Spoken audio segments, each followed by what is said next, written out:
है सर, ठीक है। हाँ चलिए सर, है ना, आज अभी हेस्टिंग्स को करेंगे। हेस्टिंग्स के बाद विल डिस्कस अबाउट, पहले गवर्नर जनरल खत्म करते हैं, charter act and governor general, और उसके बाद we will jump to other topics. Okay, तो मतलब अभी करना है, ऐसा नहीं है कि नहीं करना, but the only issue is कि one thing at a time कर देते हो, ज़्यादा ठीक रहेगा। हाँ जी सर, गुड मॉर्निंग सर। जय हिंद सार्थक, एकदम बढ़िया सर। आप एकदम क्या कहते हो कि ओमनी प्रेजेंट हो, हाँ कहीं पे भी दिख जाते हो, नाम लेते हैं, विचार करते हैं और हाजिर हो जाते हो। गजब है सर, है ना। चलिए कोई बात नहीं, पढ़ाई वढ़ाई चालू है कि नहीं चालू है, है ना, वर्किंग वेल। दिल्ली आऊंगा तो बताऊंगा मैं आपको जरूर से सर। आना हुआ नहीं है, देखेंगे सर, हाँ। हाँ, आर्ट एंड कल्चर एक आध दिन में शुरू होगा आपको, मतलब जिनको इस बार अपीयर करना है वो करिए, बाकी जिसको अगले साल करना है अगले साल वाला कोर्स करिएगा सर, है ना, व्हाट इज द पॉइंट। चलिए सर, है ना। तो कल हमने वेलेस्ली तक की कहानी देखी थी हमने गवर्नर जनरल्स में। तो हमने देखा है कि वॉरेन हेस्टिंग्स के कार्यकाल के समय पे दो कानून पास किए जाते हैं सर। और ये कानूनों के अंदर हमने आपको कल बताने की कोशिश की कि how the regulating act of 1773 was passed and the Pitt's India act of 1784. In fact, this became the basis for the resignation, and over a period of time we had discussed about Lord Cornwallis. Cornwallis power के ऊपर है, Cornwallis आ रहा है, उसके पीछे का कारण ही ये था कि एक्ट ऑफ 1786 इसी के लिए पास किया गया सर। और इसने काफी सारे एडमिनिस्ट्रेटिव रिफॉर्म्स किए भारत में, जुडिशियल रिफॉर्म्स किए, सिविल सर्विसेज को लेके काफी सारे बदलाव किए, करप्शन वरप्शन ना हो उसको लेके इसने चेंजेस लाने की कोशिश की सर, ठीक है। कॉर्नवालिस के बाद हमने देखा कि जॉन शोर आया, जॉन शोर कुछ ज्यादा शोर नहीं कर पाया सर, ठीक है। और जॉन शोर के शोर के कारण वी विल फाइंड कि वेलेस्ली को भेजना जाता है कि भाई तू यार जाके थोड़ा शोर मचा ले, ये चोर मचाए शोर, वरना प्रॉब्लम हो जाएगा, क्योंकि टीपू सुल्तान जो है उसने फ्रेंच वेंच के साथ कांटेक्ट किया है। नेपोलियन ने भारत के अंदर टीपू के पतन के बाद भी अपने कॉन्टेक्ट बिठाने की कोशिश की थी, and he had sent like letters to the Mughal emperor and including Nizam and all the other kings as well. Okay, so this created very alarming situation. तो वेरसी की जो कहानी है वो बेसिकली टीपू को तो खत्म करने की तो साथ मिलेगी ही सर, है ना, सब्सिडियरी अलायंस के साथ, बट अल्टीमेटली भारत में जो फ्रेंच मैनेज जो था, है ना, फ्रेंच का जो थ्रेट हुआ करता था वो फाइनली उसने खत्म कर दिया सर, ठीक है, गेटिंग ओपन। तो यहाँ से आपको एंग्लो फ्रेंच कॉन्फ्लिक्ट के ऊपर से जो कंटिन्यूइंग ट्रेंड है वो प्रश्न आ सकता है सर, है ना, कि even after Carnatic the French continue to remain a very formidable threat to the British, है ना, how were they countered in a period of time sir, है ना। तो आपको उस तरह से क्वेश्चन आ सकता है कि role of Wellesley in defeating the French objective in India, okay, the French motive in India, okay. तो अलग अलग पॉइंट से आपको पूछा जा सकता है, be prepared for this topic, okay, क्योंकि ये डेप्थ के अंदर आपको यहाँ से 10 मार्कर का प्रश्न आएगा नॉर्मली कि भाई ये वेलेस्ली के कार्यकाल के समय पे जो फ्रांस की थ्रेट हुआ करती थी बची कुची वो कैसे खत्म की जाती है सर, ठीक है ना। तो वेलेस्ली एक्चुअली एडमिनिस्ट्रेटिव रिफॉर्म्स तो ज्यादा नहीं करता है, बट उसको एक चीज समझ में आई थी कि ये हमने कॉर्नवालिस को कल क्रिटिसाइज किया था सर, है ना, कि क्रिटिसिज्म में ये डाला था कि भाई उसने जो जुडिशियल इंस्टीट्यूशन बनाया है, उसने बेसिकली जो सिविल सर्विसेज की स्थापना की थी सर, ठीक है, तो उसमें ये इंग्लिश बाबू लोग आते थे सर, है ना। तो ये इंग्लिश बाबू लोगों को एक्चुअली भारत का कल्चर, रीति रिवाज, संस्कृति के बारे में कुछ पता नहीं था सर, ठीक है। तो उसका जो परिणाम था वो वेलेस्ली को भुगतना पड़ा। तो वेलेस्ली ने ये समझा यार कि इनका ट्रेनिंग के लिए कुछ करना पड़ेगा सर, ठीक है। So person who is European origin, never been to India, वो भारत में आके जुडिशरी और ये सब चला रहा है, सिविल सर्विसेज को, तो it is better for me to give them some kind of training and basic understanding of what is going on sir, ठीक है। तो उसने फिर संस्था बनाई थी जिसका नाम था the Fort William College sir, ठीक है ना। तो फोर्ट विलियम कॉलेज जो है that was the first institution by the British to train the civil servants, okay, समझे गेटिंग पॉइंट, है ना। बाकी हमने उसकी कहानी ऑलरेडी पढ़ चुके हैं सर कि क्या स्टोरी रहती है सर, ठीक है, गेटिंग पॉइंट, है ना। बात आगे चली, वेलेस्ली की कहानी बेसिक के रूप में हमने पिछले क्लास के अंदर आपको पढ़ाई थी कि क्या हो रहा है सर, ठीक है। अब उसी के अंदर और थोड़ा समझने की कोशिश करते हैं कि what further developments took place, ठीक है, गेटिंग पॉइंट, है ना। तो अब देखिए कि पीछे क्या हो रहा था, what was happening after Wellesley. तो 1805 में जब वेलेस्ली की विदाई होती है तो वी विल फाइंड कि ब्रिटिश थोड़े ज्यादा एक्टिव हो चुके हैं सर, और ब्रिटिश को लग रहा था कि हम कुछ ज्यादा ही रायता फैला चुके हैं सर, ठीक है, वीडियो रायता फैलाने का मतलब ये है कि भाई we have been too much aggressive sir, ठीक है, वीडियो है ना। तो वापिस तो एक बार कॉर्नवालिस को भेजा जाता है 1805 के अंदर ही, पर Cornwallis passed away in the office only sir, ठीक है, वीडियो है ना। तो इसकी मृत्यु हो जाती है 1805 में ही सर, ठीक है। तो इसकी जगह खाली पड़ी रहती है, and then you will find कि ऐसी सिचुएशन क्रिएट हुई कि एक यहाँ पे इंटरेग्नम आ सकता था, तो फिर इनको कॉर्नवालिस की जगह उसके दोस्त को जॉर्ज बार्लो को अपॉइंट कर लिया गया था, ठीक है। ये बार्लो ही था जिसने सेकेंड मराठा वॉर को खत्म किया सर, ठीक है। और सेकेंड मराठा वॉर के द्वारा इवेंचुअली वी विल फाइंड कि जो होलकर है उसके साथ राजपुर घाट की जो ट्रीटी थी वो इनके द्वारा ही किए जाता है सर, ठीक है ना। तो जो आखिर की जो ट्रीटी है वो ये करता है, बाकी की 3 ट्रीटीज तो वेलेस्ली करके आया था मराठास के साथ, ठीक है, ओपन है ना। तो ये 2 साल तक पावर में रहता है, इसका कोई ज्यादा प्रोमिनेंस आपको नहीं मिलेगा सर, ठीक है, गेटिंग है ना। इनफैक्ट वी विल सी कि बात आगे चलती है, बार्लो के बाद मिंटो आया और मिंटो के कार्यकाल में काफी सारे बदलाव हुए सर, है ना। मिंटो की खासियत यह है कि 1807 से लेके 1813 तक का ये पीरियड में जब मिंटो पावर के ऊपर रहेगा, where you find fundamental changes. By the way Barlow के अंदर एक इंपॉर्टेंट बात यह है, वो है वेलोर म्यूटिनी होती है सर, इसको मैं आगे लेके आ जाऊंगा, आपको पढ़ा दूंगा 1857 के रिवॉल्ट के पहले ही सर, ठीक है। कि वेलोर म्यूटिनी की इंपॉर्टेंस क्या है सर, ये 1806 के अंदर होगी और इसमें विलियम बेंटी की बलि चढ़ जाएगी सर, ठीक है, समझे। तो देन यू विल फाइंड कि विलियम बेंटी की फिर बलि चढ़ जाती है, उसकी पिटाई हो जाएगी, क्योंकि Bentinck was the governor at that time. और वेल्लोर में म्यूटिनी जो हुई उसमें फतेह हैदर मतलब टीपू सुल्तान का जो लड़का है, वो अल्टीमेटली यू विल फाइंड की फाइट करेगा सर, ठीक है, तो थीम है, हमको थीम वाइज ज्यादा नहीं जाना है, ऑप्शनल कर रहे हैं तो हमको डेप्थ देखनी है ज्यादा। तो डेप्थ कहाँ से आएगी वही हम लोग डिस्कस कर रहे हैं सर। तो डेप्थ वेलेस्ली से आ सकती है, वेलेस्ली से क्वेश्चंस आएंगे सर, ठीक है, है ना। वैसे ही मिंटो से डेप्थ नहीं आएगी, मिंटो के कंटेम्प्रेरी पीरियड में 1813 का चार्टर एक्ट जो है वहां से आपको प्रश्न आने की शक्यता रहेगी सर, ठीक है, है ना, समझो। तो what do we see over here, we will find कि 1813 तक आते आते मिंटो के जो कार्यकाल था, इस पीरियड में एक तो उसने अपने बहुत सारे एनवॉइस को भेज दिया सर, ठीक है। तो वी हैड डिस्कस कि 4 एनवॉइस को भेजा जाता है to create a forward base और to create some diplomatic relations with the north west frontier and the west Asia sir, ठीक है। तो उसने तेहरान में भेज दिया एक बंदे को, उसने काबुल में भेज दिया सर, ठीक है ना। वी हैड डिस्कस्ड, उसने पंजाब के अंदर भेजा, लाहौर में भेज दिया सर, ठीक है ना। उसने सिंध के अंदर भेज दिया, भेजा था कि नहीं भेजा था सर, ठीक है ना। तो ये 4 एनवॉइस को भेजने का इंटेंशन क्या था, what was the reason behind that, है ना। ये यही तो कारण था सर, है ना। इसी के ही कंटिन्यूएशन में एग्जैक्टली सर 1809 के अंदर अमृतसर की ट्रीटी होती है सर। हमने ट्रीटी ऑफ अमृतसर के बारे में ऑलरेडी डिस्कस कर लिया है कि ये रणजीत सिंह की ऑटोनॉमी का बहुत बड़ा नुकसान था सर, है ना, क्योंकि इसी के बाद वी विल फाइंड कि रणजीत सिंह की लिमिटेशन आ गई सतलज के नीचे की साइड में सर, ठीक है ना। तो वी हैड ऑलरेडी डिस्कस ना, यहाँ से आपको प्रश्न आ सकता है कि भाई इसी के बाद पंजाब का डिक्लाइन होना खत्म हो, मतलब ऑलमोस्ट निर्धारित हो चुका था कि अब पंजाब का एक्सपांशन सतलज के नीचे नहीं जाएगा। और जब आप यंग एज में ट्रीटी करते हो तो फिर it becomes very much fatal for you, है ना। तो मैंने आपको बताया था कि एक राइडर होता है और एक घोड़ा होता है सर, ठीक है, समझे नहीं समझे। तो यहाँ घोड़ा जो था वो रणजीत सिंह था और बेसिकली राइडर जो था वो ईस्ट इंडिया कंपनी था सर, ठीक है, है ना। तो ये एक अंग्रेज हिस्टोरियन इसके बारे में लिखते हैं कि भाई any kind of treaty will have a rider and a सवार एंड अ हॉर्स, ओके, समझे। तो the Punjab was actually the horse and the company was actually the सवार सर, ठीक है। क्यों, क्योंकि इसके बाद हमने इसकी इम्प्लीकेशंस देखी हुई है सर। हाँ, तो इसमें 10 मार्कर का प्रश्न लिख पाएंगे कि नहीं लिख पाएंगे सर रणजीत सिंह के अंदर, हाँ ऑलरेडी हमने पढ़ा हुआ है, इसके लिए मैं नहीं जा रहा उसके ऊपर से, बट बी प्रिपेयर्ड, ओके। देखिए आपको डेडिकेटेड क्वेश्चंस पता होने चाहिए कि कहाँ से निकल के आ सकते हैं सर, ठीक है, है ना, समझे है ना। तो ये जो पूरा जो सिचुएशन है ये आपको रणजीत सिंह की बेसिस के रूप में पता होना चाहिए सर, ठीक है, है ना। तो ये जो सिचुएशन था उसी के कंटिन्यूएशन में 1813 तक मिंटो के कार्यकाल में ही चार्टर एक्ट पास होता है सर, ठीक है ना। तो बाय 1813 यू विल सी कि लॉर्ड मिंटो के कार्यकाल में ही will see the charter act will be pass, ठीक है। अब ये हमारे लिए इंपॉर्टेंट है क्योंकि one more time the parliamentary supremacy over the company will come into the picture sir, ठीक है। मैंने आपको कल भी बताया था सर, ठीक है। So is a tug of war going on and the transfer of power is going on from the company sir. So there is a gradual change from the nature of the control of the East India Company in India sir, है ना। And then you will find कि parliamentary supremacy or the eclipse of parliament will take place sir, ठीक है ना। तो ये 1813 का charter act भी हमको इसी के बेस के ऊपर देखना है sir. We are suppose to see the charter act of 1813 from this point of view only कि भाई ऐसा तो क्या हो गया था सर, ठीक है, समझ में आया कि नहीं आपको सर, ठीक है ना। तो you need to understand this part की क्या क्या चीजें हो रही है सर, समझे। अब कंपनी को लेकर 2-3 चीजें थी सर, है ना, क्योंकि लास्ट जो कानून था वो चार्टर एक्ट ऑफ 1793 था, उसमें 20 ईयर्स का चार्टर दिया गया था सर, ठीक है। तो आप कानूनी प्रावधान देखिए कि पहले भी चार्टर दिए जाते थे, 1773 में रेगुलेटिंग एक्ट आया, तो उसके बाद हमने देखने की कोशिश की कि 1781 में अमेंडमेंट एक्ट आता है सर, ठीक है। उसके बाद हमने देखा कि पिट्स का कानून लाया जाता है ना, पिट्स इंडिया एक्ट लेके आया जाता है सर, ठीक है, 1784 के अंदर सर, ठीक है।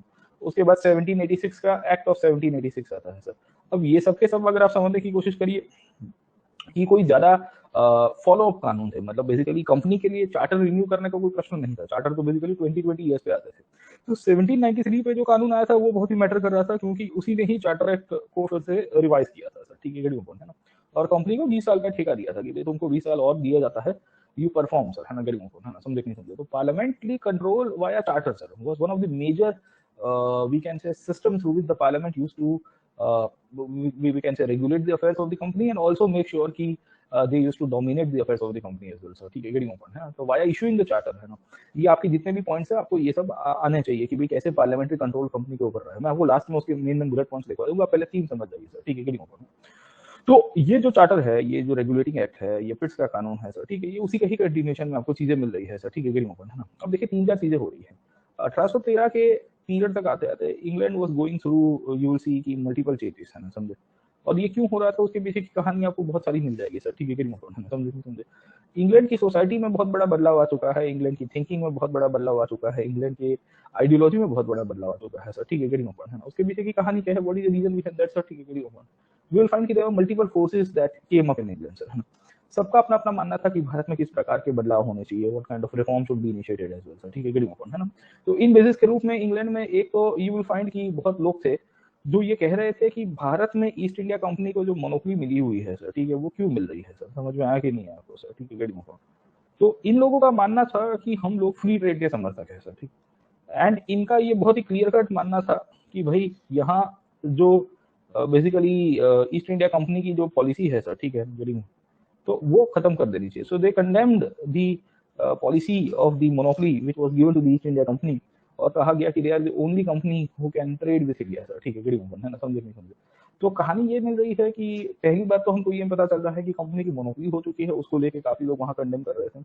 दूसरी, इंडिया में कंडीशन ये है कि ईस्ट इंडिया कंपनी की टेरिटरीज बहुत बढ़ गई है सर, ठीक है ना।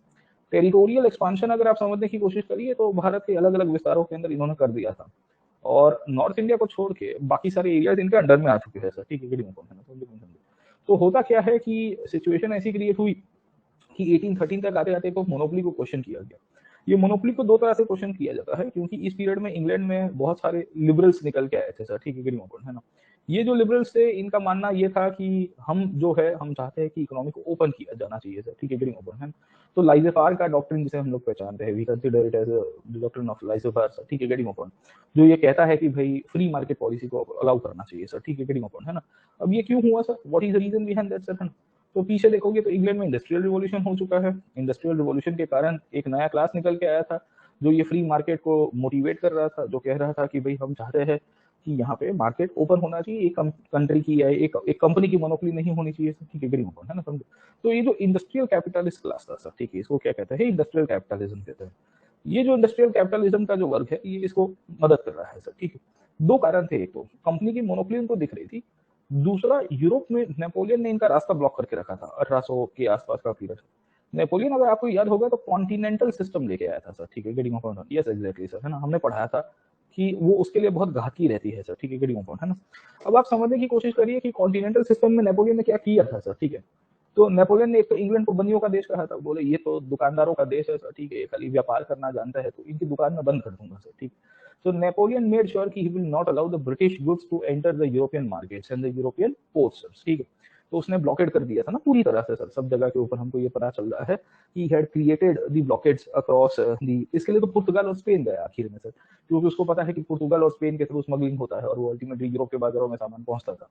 तो then he decided to enter Spain, और फिर उसके बाद गाड़ी पलट गई उसकी सर, ठीक है, गेटिंग है ना। तो देन वी हैड डिस्कस कि क्या होता है सर, है ना, कि स्पेन के अंदर का मगजमारी किया आपने सर, खैर। तो व्हाट इज हैपनिंग कि ये जो सिचुएशन है, ये सिचुएशन के अंदर हमको ये पता चल रहा है कि नेपोलियन ने कॉन्टिनेंटल सिस्टम किया।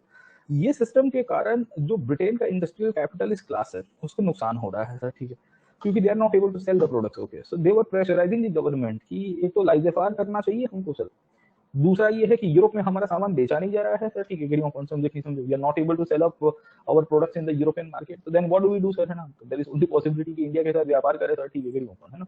तो इंडिया के साथ व्यापार करेंगे तो ज्यादा ठीक रहेगा सर, ठीक है, गेटिंग पॉइंट, है ना। तो कंपनी की टेरिटरीज भी बढ़ चुकी है, कंपनी की मोनोपोली को लेकर भी प्रश्न हो रहा है सर, ठीक है, गेटिंग पॉइंट, है ना।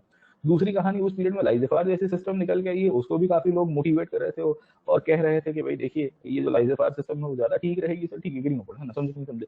तो एक तो ये चीज यहाँ से निकल के आई सर, ठीक है। दूसरी, इंग्लैंड के अंदर और भी ताकतें थी सर, है ना, जो ये सब चीजों को देख रही है सर। ये इंडिया में देख रहे हैं कि इंडिया को कॉन्क्वेस्ट किया जा रहा है सर, ठीक है, और कॉन्क्वेस्ट के चक्कर में हो कैसा रहा है कि भारत के लोगों को ये लोग है ना दर्द वो मार रहे हैं, पीट रहे हैं, उनकी है ना खत्म कर रहे हैं, उनकी पूरी ऑपरेशन हो रहा है। तो इंग्लैंड में काफी सारी ताकतें थी जो ये कह रहे कि कॉन्क्वेस्ट की जगह सिविलाइज करना चाहिए सर, ठीक है ना, we should civilise this people. What do mean by the word civilisation, बोले है ना पढ़ा लिखा के अंग्रेज बना दो, वो ज्यादा ठीक रहेगा सर, ठीक है ना। So we make them the British, समझ में आया कि नहीं आपको सर, है ना, by their thoughts, by their action sir, समझे आप लोग, ठीक है ना। तो देन यू विल फाइंड कि ये पढ़ा लिखा के अंग्रेज बनाने का जो पूरा का पूरा जो खेल है वो यहाँ से शुरू हो रहा है। इससे दो फायदे होंगे सर, है ना। ये सिविलाइज जितने होंगे सर, है ना, उतने ही ब्रिटेन के सामान के लिए, ब्रिटेन की बेसिकली जो चीजें हैं, फॉरेन की गुड्स है, उसके लिए डिमांड भी करेंगे और लॉयल्टी भी रहेगी सर, ठीक है, गेटिंग पॉइंट। और रिबेलियंस होंगे नहीं सर, भविष्य के अंदर इनका एडमिनिस्ट्रेशन में भी उपयोग किया जा सकता है सर, ठीक है, गेटिंग पॉइंट, समझे। तो ये हमारे सामान के लिए डिमांड क्रिएट करेंगे सर, ठीक है, गेटिंग पॉइंट, है ना। ये हमारी चीजों का ही खरीदने का और फिर they flaunt it out in the market as well sir, है ना, कि आज देखिए मैं 5 लाख रुपए का बैग लेके घूम रहा हूँ बाजार के अंदर सर, ठीक है, गेटिंग पॉइंट, है ना। यहाँ एक डिजाइनर सिंबल होगा सर, है ना, you might have seen that, ऐसा यूं करके ऐसा लोग चलता है ना सर, ठीक है, गेटिंग पॉइंट, समझे। तो 5 लाख 10 लाख 15 लाख रुपए सर, ये अपना अपने पास भी है सर, ये बहुत महंगा है सर, ठीक है ना, गेटिंग पॉइंट। चलिए let's me come back to this part. Okay, तो कहानी क्या है सर, कहानी ये है कि ये इस प्रकार की चीजें क्यों बनाई जाती है सर, ठीक है, गेटिंग पॉइंट। अपना सर इसकी तो there are something that are priceless sir, ठीक है, ये जूट का बना हुआ है सर, ठीक है ना, ये प्राइसलेस है सर, खैर ना, स्वदेशी चीजें हैं। चलिए let me come back to this part. Okay, समझ में आया कि नहीं आपको सर।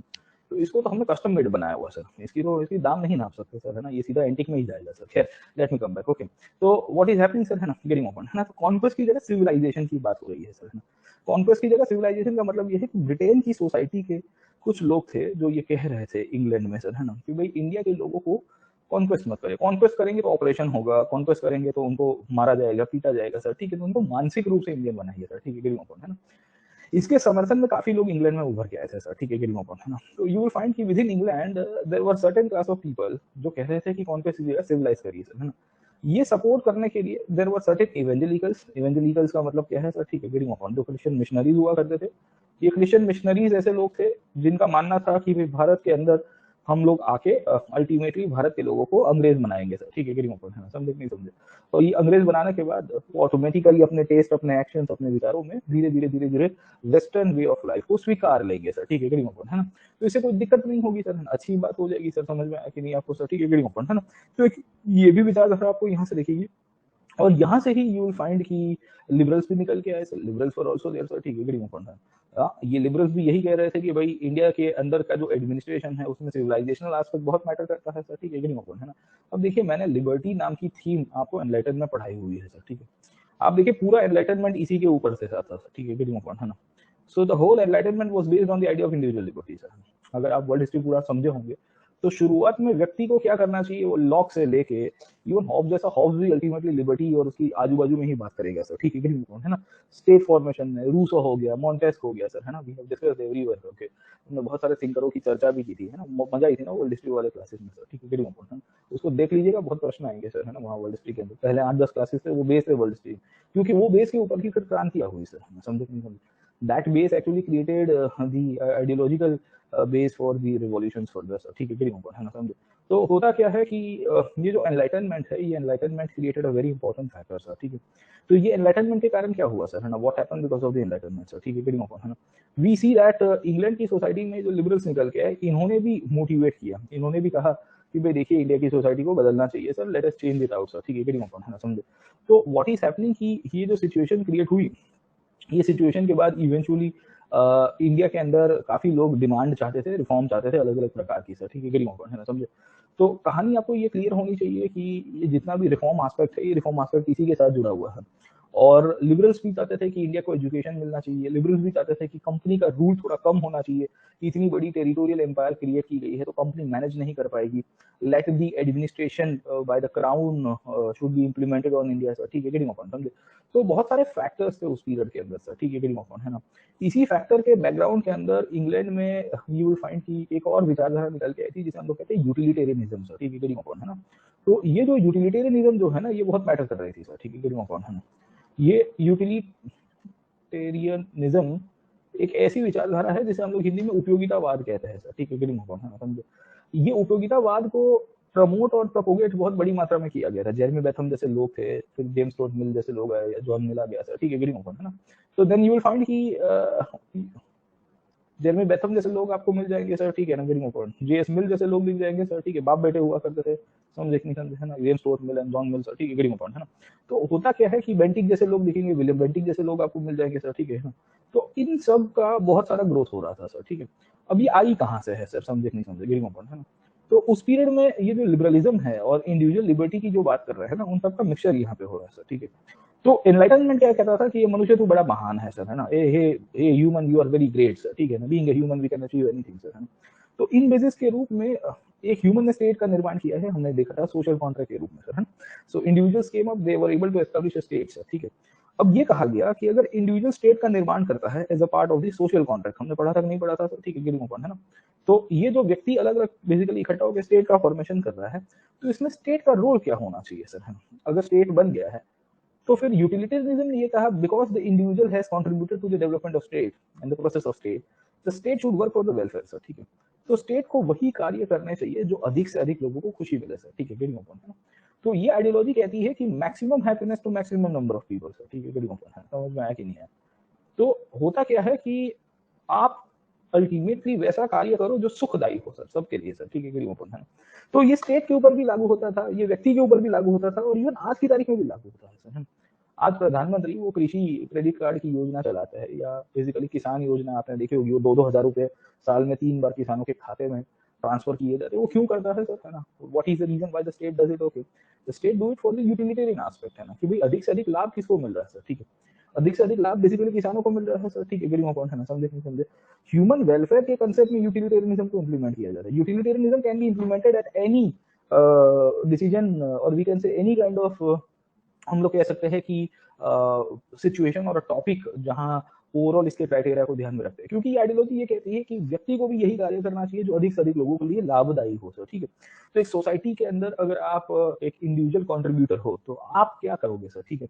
तो आप वही कार्य करोगे जो अधिक से अधिक लोगों को लाभदायी हो, मतलब जैसे कूड़ा कचरा है ना, आप कूड़ेदान में डालोगे, ना कि बाहर रास्ते में फेंक के जाओगे सर, ठीक है, क्योंकि इससे अधिक से अधिक लोगों को लाभदायी मिलेगा सर। वरना तो ऐसा होगा कि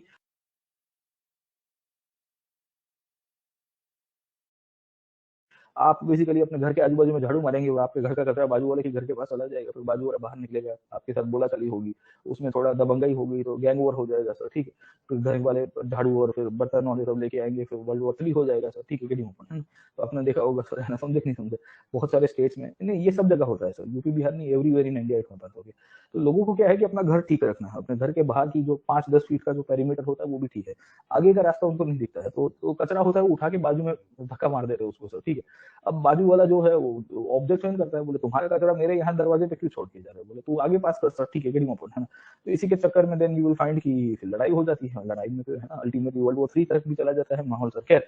तो व्हाट इज हैपनिंग सर, है ना, यूटिलिटेरियनिज्म मतलब आप देखिए ये विचारधारा एक ऐसी विचारधारा है जो अधिक से अधिक लोगों को लाभदायी करने की बात कर रहा है ना। तो उसमें ये जॉन स्टुअर्ट मिल था और जेम्स मिल था सर, ठीक है, ये बाप बेटे हुआ करते थे मिल सर, ठीक है। विलियम बेंटिक जैसे लोग आपको मिल जाएंगे सर, ठीक है, गेटिंग अपॉन, है ना। ये सबके सब उस टाइम पे बहुत निकल के आए थे सर, है ना, और इन सब की विचारधारा बहुत पॉपुलर हो रही थी। अब इसमें ईस्ट इंडिया कंपनी के ऊपर भी डायरेक्टली प्रेशर था। ये जो यूटिलिटेरियन लोग जो है ना सर, इनका मानना था कि अगर ईस्ट इंडिया कंपनी रूल करती है तो यूटिलिटेरियनिज्म लागू नहीं हो पाएगा सर, ठीक है ना, गेटिंग अपॉन, है ना। अगर British crown directly take over करता है सर तो भारत में यूटिलिटेरियनिज्म लागू होगा सर, है ना? क्योंकि company will not be able to maximise the happiness for maximum number of people sir, ठीक है। क्योंकि देखिए हैप्पीनेस का या गुडनेस का maximisation to maximum number of people is the core idea of utilitarianism, because company is just a tool to control India, or it is mainly deriving profits out of India, तो it does not think about the welfare aspect sir, ठीक है। अगर British crown India में administration take over करता है sir, ठीक है, getting upon, है ना, तो बहुत सारा फर्क पड़ सकता है सर, पड़ेगा कि नहीं पड़ेगा सर। तो कहानी ये चलती है कि 1813 तक आते आते पीछे बैकग्राउंड में इंग्लैंड के अंदर काफी सारी कमिटीज और कमीशन का वो क्या है कि सिलेक्ट कमिटीज का फॉर्मेशन हो चुका है सर, ठीक है, गेटिंग अपॉन, है ना। और इसी को लेके काफी लोगों ने प्रेशर मारना शुरू कर दिया था सर, है ना। इसमें यूटिलिटेरियन ग्रुप जो था इसने भी ब्रिटेन की संसद में अपना इन्फ्लुएंस किया था, क्योंकि आइडियोलॉजिकल ग्रुप था, तो there were many politicians and parliamentarians who are of the opinion कि कंपनी की जगह क्राउन को आ जाना चाहिए, और क्राउन इंडिया का एडमिनिस्ट्रेशन हाथ में लेगा ना सर, तो ऑटोमेटिकली उपयोगितावाद का ग्रोथ होगा सर, ठीक है, गेटिंग अपॉइंट, है ना। तो ये 4-5 फैक्टर आए सर, ये 4-5 फैक्टर के कारण बुआ बूम हो जाती है। कंपनी की टेरिटरीज औकात के बाहर चली गई थी, मैंने आपको बताया था कि इतना टेरिटोरियल एक्सपेंशन हुआ कि बात मत करिए सर, ठीक है। अब कंपनी से भी संभाले नहीं जा रहा था, ठीक है ना, getting a point, the company was not able to maintain it out, okay. आप देखिए कि 1800 के बाद रिबेलियंस बहुत बढ़ गया सर। रिबेलियंस बढ़ने के पीछे का कारण क्या था? Peasant revolt, tribal revolt and the civilian revolt and the princely states are revolting, the army is revolting sir, ठीक है। क्योंकि आप जरूरत से ज्यादा ही इनफेक्ट वो है ना अपने क्या कहते हैं कि आपने अपने मुंह से सामान लेने की कोशिश की थी, अब पेट में डाल दिया था आपने सर, ठीक है, गेड़ी ओपन, है ना। कभी कभी मैंने आपको बताया ना कि आपकी भूख होती है 2 बटर रोटी की और एक पनीर बटर मसाला, यानी एक चिकन बटर मसाला सर, ठीक है, जो भी आप खाते हो sir. But then you will find कि आपको नहीं, आपको लगता है कि मैं 5 रोटी खाऊंगा, है ना, 10 बियर पी लूंगा सर उसके साथ साथ, ठीक है, गेटिंग ओपन, है ना, 2 मैं वो स्टार्टिंग के बारबेक्यू भी खाऊंगा, अरे भाई नहीं चलता है सर, ठीक है, गेटिंग ओपन, है ना, समझे नहीं समझे। And then you will find कि मार पड़ता है सर, समझे, है ना, फिर बॉडी तो एक्सेप्ट नहीं करेगा ना आपका सर, ठीक है, तो बॉडी रिबेल करता है आपका कि भाई तुम जरूरत से ज्यादा तुम इनफेक्ट, है ना, दबाने की कोशिश करो, ये कैसे चलेगा भाई सर, ठीक है, गेटिंग ओपन, समझे नहीं समझे। तो कहानी यही रहती है आपको sir, the same will happen sir, ठीक है, गेटिंग ओपन, है। तो जरूरत से ज्यादा मत किया करो सर, है ना, समझे। तो कंपनी की जरूरत से ज्यादा टेरिटोरियल एक्सपांशन हो चुकी है, company was not in the condition actually to control it out sir, समझे आप लोग, ठीक है, गेटिंग ओपन, है ना, समझे नहीं समझे। तो ये जो पॉलिटिकल सिचुएशन क्रिएट हुई है उसको लेके इंग्लैंड में काफी बुआ बुम है, आइडियोलॉजिकल चेंजेस हो रहे थे, और इसी के कारण चार्टर एक्ट ऑफ 1813 जब पास हुआ तब बहुत सारे फंडामेंटल चेंजेस इंडिया में आए सर, ठीक है, गेटिंग ओपन, है ना। अब क्या क्या किया गया सर, है ना, अब देखिए यहाँ से ही आपको चेंजेस डालते हैं सर, है ना। काफी लोगों ने कहा कि why this Kolabari Kolabari Kolabari D sir, ठीक है, गेटिंग ओपन, है। Why the company is given the monopoly sir, है ना, we should avoid the monopoly and we should end the monopoly। In fact free trade की सिद्धांत तभी चल पाएगी जब फ्री मार्केट होगा सर। लाइजफार क्या कहता है, फ्री मार्केट सिस्टम कहता है कि नहीं कहता है सर, ठीक है, और फ्री मार्केट सिस्टम तभी लागू हो सकता है सर, ठीक है, जब कंपनी की मोनोपोली टूटती है। अब कंपनी को डर था ससुरा बोले मोनोपोली टूट जाएगी तो प्रॉब्लम होगा सर, ठीक है, गेटिंग ओपन, है। खैर यू विल फाइंड कि पार्लियामेंट के अंदर जब वोटिंग हुआ ये कानून को लेके, तो बहुत सारे लोगों ने कह दिया कि भाई नहीं इसको हटना ही चाहिए सर, ठीक है, गेटिंग ओपन, है। तो पहली बार हमको पता चलता है कि ईस्ट इंडिया कंपनी की मोनोपोली खतरे में आई सर। अब देखिए कंपनी कितनी शानी निकलती है सर, ठीक है, तो कंपनी कैसे भी करके यू विल फाइंड कि ये जो मोनोपोली का जो प्रश्न है उसको सेटल करवाएगी। कैसे करवाती है सर, ठीक है, गेटिंग ओपन। उसने कहा कि खत्म कर दो इंडिया की मोनोपोली, खत्म कर दो, कोई बात नहीं सर, ठीक है, इंडिया में फ्री मार्केट पॉलिसी क्रिएट कर दो, हमको कोई प्रॉब्लम नहीं है, आप खाली हमारी मोनोपोली एस्टेब्लिश रखिएगा 2 जगह के ऊपर। बोले कहाँ पे, बोले चाइना, और चाइना से ही हम लोग चाय का व्यापार करते हैं बस सर, ठीक है, गेटिंग ओपन, है ना, समझे नहीं समझे। अब आप समझने की कोशिश करिए कि eight that time this was very flourishing trade sir, ठीक है। तो कंपनी को कहा जाता है कि भाई देखिए तुम्हारी यहाँ मोनोपोली खत्म करते हैं, तुम चाइना और चाय का व्यापार चालू रखना सर, ठीक है। Company was happy to accept this point, है ना, this is very interesting sir, ठीक है। कंपनी को पता है कि अब उसका इंडिया का मार्केट सिक्योर नहीं रहेगा सर, है ना। अब बहुत सारे लोग यहाँ से आएंगे सर, ब्रिटिश मर्चेंट्स आएंगे, है ना, फ्री मार्केट होगा मतलब ये है कि ब्रिटिश मर्चेंट्स भारत में आएंगे, वो भी व्यापार करेंगे सर, ठीक है ना, उनके लिए भी दुकानें खुलेगी सर, ठीक है। अब हमारी मोनोपोली नहीं होगी सर, ठीक है। चाय और चाइना से ईस्ट इंडिया कंपनी तो भी अपना प्रॉफिट कमा रही थी, ये बहुत लग्जरी चीज है सर, ठीक है, गेटिंग ओपन। और चाइना का पूरा अनएक्सप्लोर्ड बाजार उसके लिए अभी भी बाकी है सर, ठीक है, गेटिंग ओपन, है ना, समझे। अब चाय was very luxury in the British market sir, है ना, समझे। आज की तारीख में भी हम जो चाय पी रहे हैं तो भूसा वाला है सर, ठीक है, हम थोड़ी 2000 रुपए या 2500 किलो वाली चाय पी रहे हैं सर, हम 350-400 रुपए में चाय थोड़ी आती है सर, ठीक है। वो भूसा है, मतलब it's very rubbish quality sir, है ना। आप देखते हो 400 रुपए के आसपास का पैकेट मिलता है, बड़ा पैकेट सर, ठीक है, गेटिंग ओपन। अरे ओरिजिनल चाय आप पियो तो सही, ये श्रीलंकन चाय या दार्जिलिंग की जो एक्सपोर्ट क्वालिटी होती है सर, है ना, समझे नहीं समझे, getting open. Then you will find वो 2 2.5 3 हज़ार रुपए तक की आपको बेचेगा सर, समझे। तो हाँ वो तो काफी महंगी है सर, ठीक है ना, समझे। तो हाँ आराम से सर, है ना, चालू ही होती है अच्छी क्वालिटी वाली चाय सर। ये देखो ये कह रहे हैं कि 5,000 रुपए तक की हो रही है सर, ठीक, उससे भी महंगी है सर। मैंने इनफैक्ट लंका, श्रीलंका की है, सिलोन टी, 1-2 जगह पे कहीं पे टेस्ट की थी, उसका 6-7 हज़ार रुपए के आसपास का भाव था सर, ठीक है, गेटिंग ओपन। मैंने बोला भाई साहब क्या बात कर रहे हो, बोला हाँ ठीक है, बोले ये चाय का कब आपका नहीं करके 400-500 रुपए का होगा। मैंने बोला वाओ सर, ठीक है ना, समझे नहीं समझे, हाँ। But T was a very luxury product sir, ठीक है, गेटिंग ओपन, है ना, एट दैट टाइम। तो वो एक्सपोर्ट क्वालिटी वाली जो चाय उस टाइम पे निकल के आती थी सर, ठीक है, गेटिंग ओपन, है ना, समझे। तो कहानी ये है कि ये चाय का जो व्यापार है वो कंपनी के लिए बहुत फायदे कारक था सर, ठीक है, गेटिंग ओपन। खैर कंपनी ये 20 साल तक अपने चार्टर को रिन्यू करवाती है और उसको कहा जाता है कि फॉर 20 ईयर्स सर, ठीक है, आप इसमें कंटिन्यू कर सकते हो तो इंडिया के मार्केट के अंदर आपको इतना ओपननेस मिल जाएगा सर, ठीक है। तो इससे हम कह सकते हैं कि company was still able to establish its hold, company was still able to establish its hold sir, ठीक है, गेटिंग ओपन, है ना, समझे नहीं समझे। So in spite of monopoly getting down sir, है ना, कंपनी फिर से अपना विटामिन एम का रोल प्ले कर पाई सर, ठीक है, गेटिंग ओपन, है ना। तो इसमें हम लोग लिख सकते हैं कि कंपनी की पूरी तरह से मोनोपोली अबॉलिश नहीं होती है, और उसके पीछे का कारण ये था कि कंपनी ने फिर से विटामिन एम का गेम किया था सर, है ना। ये विटामिन एम उसके लिए काफी फायदे कारक रहा आखिर तक, ठीक है, गेटिंग ओपन, समझे नहीं समझे। दूसरी कहानी थी लिबरल्स की, और basically you will find utilitarians की। खैर यूटिलिटेरियंस पूर्ण रूप से सक्सेसफुल नहीं रहे क्योंकि कंपनी अभी भी भारत में व्यापार कर रही है और पॉलिटिकल पावर भी उसके हाथ में था सर, ठीक है। कहानी बदल जाती है यहाँ पे सर, ठीक है, गेटिंग ओपन, है ना। यू विल फाइंड कि लिबरल्स क्या चाहते थे और इवेंजलिकल्स क्या चाहते थे कि भाई भारत को क्या करना चाहिए। वी हैड जस्ट डिस्कस ना सर, ठीक है, what they wanted India to civilise sir, ठीक है ना। इनका ये मानना था कि इंडिया को सिविलाइज करना चाहिए। ये सिविलाइज करने के लिए इनको ये लग रहा था कि education can be a very important tool for India sir, ठीक है, गेटिंग ओपन, है ना। और इसी के लिए चार्टर एक्ट ऑफ 1813 ने 1 लाख रुपया सर, ठीक है, 1 लाख रुपीज वर कैप्ट असर्ट सर, ठीक है, गेटिंग ओपन, है ना, समझे नहीं समझे। और डिसाइड ये किया गया कि भविष्य के अंदर ये जो 1 लाख रुपया है ये शिक्षा के लिए हम लोग देंगे सर, ठीक है, गरीबों को, है ना। तो दिस थिंग शोज कि the grand plan of the British to actually colonise India, उसमें अब एजुकेशन और कल्चरल एस्पेक्ट भी इंक्लूड होना शुरू हो चुका है सर, ठीक है, गरीबों को, है ना। तो इससे हम लोग कह सकते हैं कि ये कल्चरल कॉलोनाइजेशन की मिशन की तरफ इंडिया को लेके जा रहा है सर, ठीक है, गरीबों को, है ना। तो ये कानून के अंदर हम लोग ये लिख सकते हैं कि टूवर्ड्स कल्चरल कॉलोनाइजेशन अब हमारा शुरू हो रहा है, अभी तक नहीं हो रहा था, कि अब होने की शुरुआत हो गई है सर, ठीक है।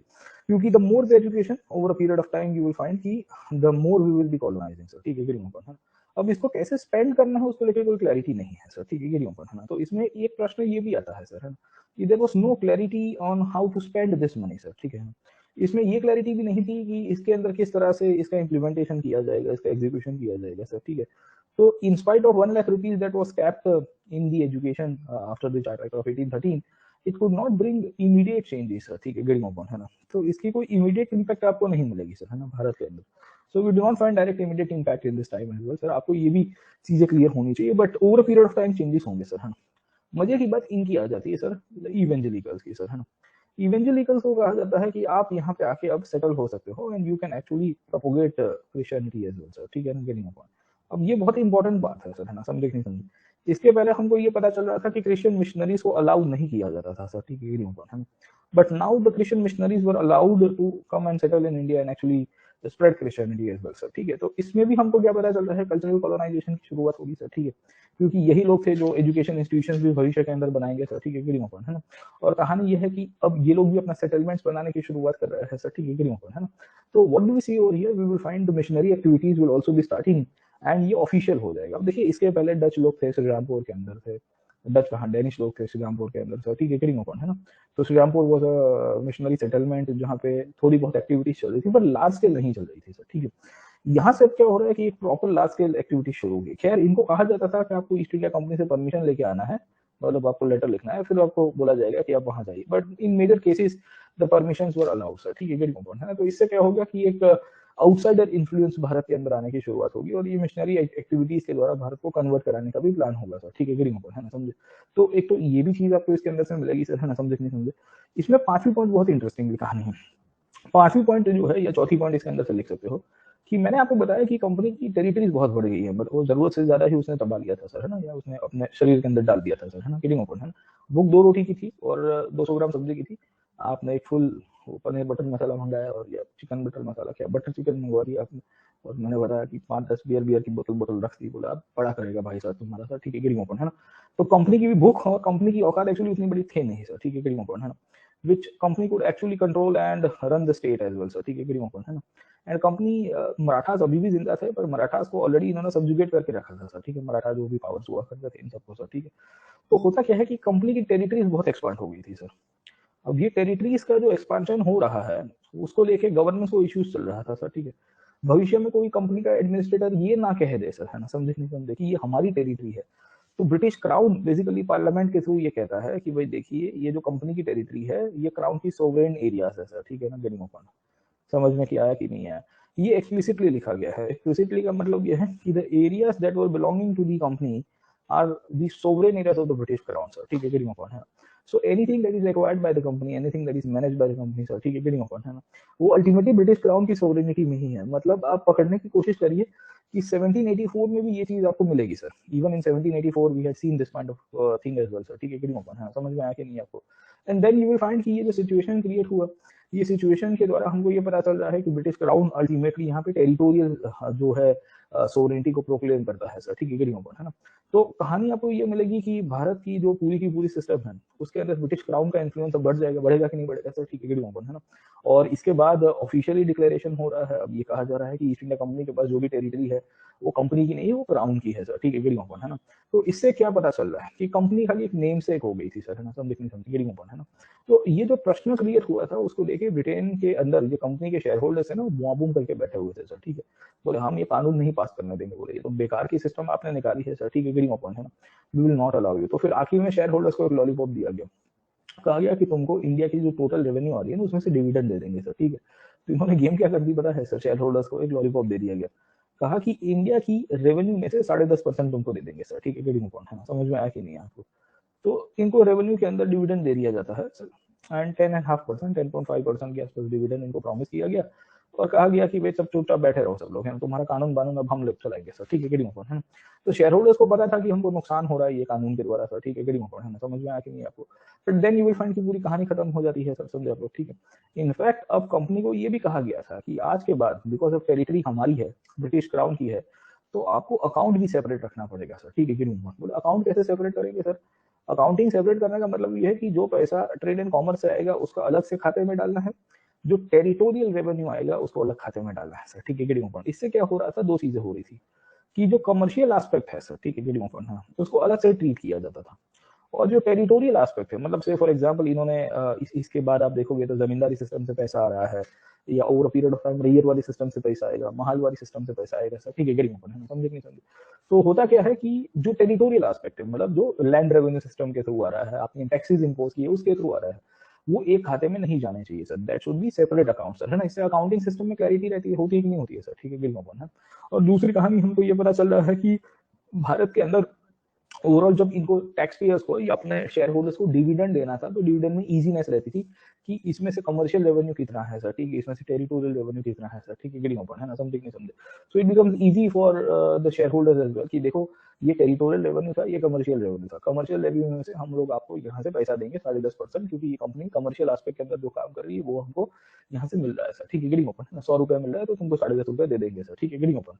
तो इससे क्या था कि भारत की जो पॉलिटिकल सिस्टम है, ये पॉलिटिकल सिस्टम के अंदर हमको ये पता चल रहा है कि कंपनी का जो पूरा एडमिनिस्ट्रेटिव सेटअप है, ये एडमिनिस्ट्रेटिव सेटअप के अंदर काफी सारा नहीं, ये था तो कंपनी के हाथ में ही सर, है ना, it was still manage by the company, but crown को पता चलना चाहिए था कि कितना पैसा आ रहा है और कितना जा रहा है सर, ठीक है, गेटिंग ओपन, है ना। तो अकाउंटिंग सेपरेट करने के द्वारा दो चीजें हो रही थी सर, है ना, समझे कि एक तो ट्रांसपेरेंसी आ रही थी। पहले क्या था कि 100 रुपया सब एक ही खाते में आपने डाल दिया, बोले ये देखो गुल्लक है, ये गुल्लक में सबका सब डाल दिया, बोला ऐसा नहीं करना है सर, ठीक है, गेटिंग ओपन, है ना। सब इसमें डालोगे तो पता चलेगा, कैसे चलेगा कि मम्मी की तरफ से कितना आया और पापा की तरफ से कितना आया सर, है ना। तो पापा के रिश्तेदार जो है उसके लिए आप इसमें डालिएगा सर, ठीक है, गेटिंग ओपन, और मम्मी के रिश्तेदारों के लिए इतना इसमें से डालिएगा सर, है ना, समझे नहीं समझे, वाइस वर्सा जो भी करना है सर, ठीक है, गेटिंग ओपन, है ना। So it becomes easy for us to clarify as well sir, है ना। और भविष्य में हमको जब रिटर्न करना होगा, क्योंकि उनके वहां पे भी रिश्ता विश्ता होगा, वहां पे भी शादी ब्याह होगा सर, ठीक है, गेटिंग ओपन, समझे नहीं समझे। तो फिर जब रिटर्न करना होगा तो we will get the knowledge as well sir, है ना। उसमें भी डायरी में लिख दीजिएगा कि 200 रुपये इनका आया, 500 रुपये इतना आया सर, है ना। यू माइट हैव सीन की जब शादी होती है तो शादी में वो एक डायरी लेके अंकल बैठते हैं अकाउंटिंग लिखने के लिए सर, ठीक है ना, काउंटर के बाजू में सर, है ना। या आप देखोगे एग्जिट गेट की तरफ कहीं पे ना मुखवास वहां पे जनरली रहता है, ये सौंफ और वो सब होगा सर, ठीक है। And then you will find कि वो फूफा जी, बस उसमें फूफा जी बैठते हैं सर, जीजा जी एंड फूफा जी का, क्योंकि उनको और कोई काम नहीं दे सकते शादी में सर, ठीक है। So they were actually they are given the task to write down who is giving what kind of gift, है ना। तो शादी में उनको आप किचन का काम देखोगे तो दे विल फील बैड, होके बोले यार हम घर के जमाई हैं सर, ठीक है। तो वही तो उनको थोड़ा लिखने वाला काम देते हैं, है ना। आप कोई गेस्ट आ रहा है, कोई कवर दे रहा है, तो लिख दीजिएगा कि फलाने भाई साहब ने 500 रुपया दिया, इन्होंने 600 रुपया दिया सर, ठीक है ना, जो भी 251 या 551 जो भी किया है सर, ठीक है, वीडियो बन गया। तो यू विल फाइंड कि ये दोनों एस्पेक्ट सर, ये इसी के कारण आपको मिलेगा सर, ठीक है। मम्मी फादर एग्जाम्पल के रूप में आप समझ गए ना सर, ठीक है ना, तो you understand this part, okay. तो इससे क्या था कि रेवेन्यू की क्लैरिटी भी रहती थी कि कितना पैसा आ रहा है, और दूसरा एस्पेक्ट आपको ये भी मिलेगा कि they were able to understand it out कि भाई कहाँ से कहाँ जा रहा है सर, ठीक है ना, पैसा। खैर, तो ये बेसिस जो क्रिएट हुआ, इसी के द्वारा हम लोग ये कह सकते हैं कि भारतीय जो पॉलिटिकल सिस्टम है, ये पॉलिटिकल सिस्टम में 1813 ने बहुत बड़ा एक सिग्निफिकेंस क्रिएट किया है सर। 1813 के बाद ही भारत में ब्रिटिश कंक्वेस्ट बहुत बढ़ गया सर, ठीक है। 1813 के बाद ही यू विल फाइंड कि भारत में मार्केट को जरा एक्सपांड करने के चक्कर में एनेक्सेशन होते हैं। 1813 के बाद ही भारत का कल्चरल कॉलोनाइजेशन हुआ। 1813 के बाद ही ब्रिटेन का सामान भारत में बहुत बड़ी मात्रा में घुसेगा और ड्रेन ऑफ वेल्थ होगा सर, ठीक है, गेटिंग ओपन, है ना। तो आप 1813 के चार्टर एक्ट को दो तरह से देख सकते हो सर, ठीक है, गेटिंग ओपन, है ना।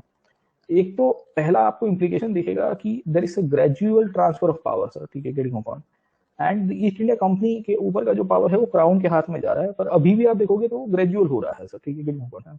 ये कैसे देखने को मिल रहा है कि टेरिटोरियल बेसिकली जो पोजीशंस है, ये पोजीशंस को क्राउन की सोवरेनिटी में डाल दिया गया है सर, ठीक है, एक्सप्लिसिटली। तो हम लोग ये देख रहे हैं सर। दूसरी पॉइंट हम लोग ये देख सकते हैं कि भारत में एजुकेशन करने के द्वारा, खैर एजुकेशन इम्प्लीमेंट तुरंत ही नहीं होता है, और भविष्य के अंदर हमको ये पता चलता है कि इंडिया को कॉलोनाइज करने की कोशिश की गई है ना एजुकेशन के द्वारा सर, ठीक है, गेटिंग ओपन, है। इसी में इवेंजलिकल्स का रोल प्ले हम लोग लिखेंगे सर, ठीक है, गेटिंग ओपन, है ना, कि इनके द्वारा भी हमको यहाँ मिल रहा है। ब्रिटिश गुड्स को भारत के अंदर एक्सपांशन चाहिए था, ब्रिटिश गुड्स को भारत के अंदर मार्केट चाहिए था सर, ठीक है, गेटिंग ओपन, है ना। ब्रिटिश गुड्स बनाने के लिए भारत में रॉ मटेरियल्स की जरूरत पड़ रही थी अब इसके बाद से सर, ठीक है, गेटिंग ओपन, है ना। तो this created the basis over a period of time जहां एनेक्सेशन पॉलिसी की शुरुआत होती है सर, ठीक है, क्योंकि भारत के बाजारों में जो ब्रिटेन का सामान तभी पहुंच पाएगा जब भारत के इंटरनल राज्य खत्म कर दिए जाएंगे सर, ठीक है, गेटिंग अपॉइंट है। तो ये चीज होगी, ultimately this will lead to a condition जहां ड्रेन ऑफ वेल्थ भी बहुत बढ़ जाएगा सर, ठीक है, गेटिंग अपॉइंट है ना। तो देन यू विल फाइंड कि over a period of time कि जितना इंग्लैंड का सामान भारत में आएगा उतना ही भारत के अंदर ड्रेन ऑफ वेल्थ बढ़ेगा सर, ठीक है। तो ये 4-5 पॉइंट है जिसके थ्रू आप इमीडिएट या इसकी लॉन्ग टर्म इम्प्लीकेशन के ऊपर चर्चा कर सकते हो। भारत के बाजार इसके बाद खोले गए, भारत में कमर्शियलाइजेशन ऑफ एग्रीकल्चर हुआ, सब कुछ 1813 के बाद ही मिलेगा। इनफैक्ट 1813 के बाद ब्रिटिश कंक्वेस्ट बहुत एक्सप्लिसिट हो गया सर, ठीक है। अभी तक इम्प्लिसिट चल रहा था कि भाई करेंगे, ऐसे करेंगे, फलाने से करेंगे सर, ठीक है, गेटिंग अपॉइंट है। अब तो सब कुछ क्लियर हो चुका है कि भारत में किस तरह का एक्सपांशन होगा, किन बेसिस के रूप में होगा, और फिर इसके बाद आप देखोगे मराठास जो उस टाइम पे डोमिनेटिंग पावर है उनको खत्म कर दिया जाता है सर, ठीक है, गेटिंग अपॉइंट है ना, समझे।